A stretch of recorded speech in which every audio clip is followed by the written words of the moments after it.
How do you know when to change from a tom to a Jake? You don't. You have to kind of take the temperature of the turkeys. So what happens is if you start seeing birds that are shying away from your decoys, they kind of skirt around it for whatever reason. One indicator for me that would tell me not to use a Jake, lots of Jakes in the area.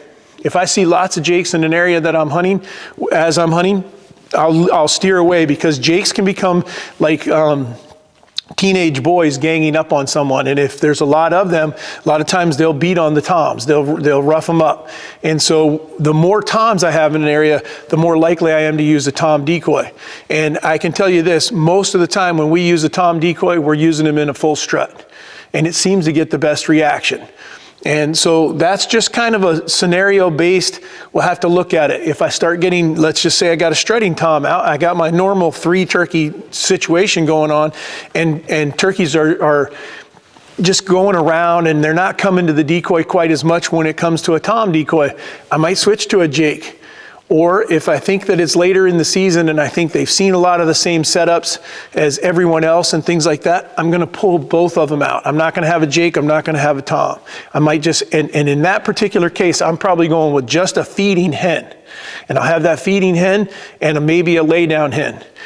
If you think that you are hunting turkeys that have been hunted a lot, they just have, they've just have been hammered on by other hunters, neighbors, whether you're hunting, maybe you're hunting public ground, then you will see me a lot of times pull all of these, and the only thing that I'll have out is this lay down hen. And you think, well, why in the world would you even bother? Well, we're bow hunting most of the time. So if I can just call them in, I get them to come to my calls and they're looking for the other turkey, they're not gonna see a decoy. So hopefully they come in, and if you're shotgun hunting, hopefully you get a shot. They get within 40 yards, 50 yards. However, if you want to still bow hunt them, having that lay down hen, if they come in and they're looking around, the other tip I would tell you on that is cut your calling back. Don't call as much. You want them to search for you. As they're searching, hopefully they just pick up on this one little turkey is there and she's laid down. Okay, the other time that I really like to use these lay down hens is if I'm around an area where I know the turkeys are doing their dusting. And we've got video that we can show you of some of that, man. When they're doing that, it's phenomenal. And so you can have that kind of stuff right there.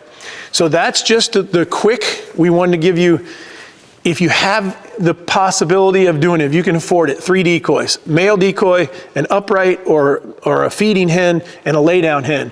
If you can only afford 1 decoy, go with a male. You're gonna use it more often, a Jake or a tom. And then know that later in the seasons, you might wanna start getting away from everything and going to just a hen. That's the best scenario we can give you guys for what we're doing with our decoys and why our decoys have been so effective. And they really have been effective, as you can see from some of the video that we're sharing with you. So good luck to you guys. If you got questions, shoot them to us at Raised Outdoors or Raised Hunting, either one, and we'll try to answer what we can. But we sure enjoy the fact that you guys are asking as many questions as you possibly can. One other tip I would tell you, if you're going to use a strutting tom, one, you must, absolutely must, get rid of this.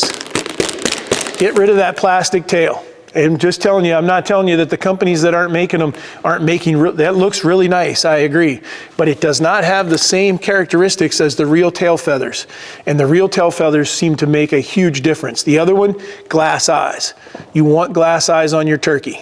If you don't have glass eyes and you don't have real tail feathers, you're gonna get a lot of turkeys that stop. If you're a shotgun hunter, don't worry about it. You could probably get away with this. They're not gonna get close enough to pay attention that well. But if you're a bow hunter, you're gonna wanna have the real deal to get them in and keep them in.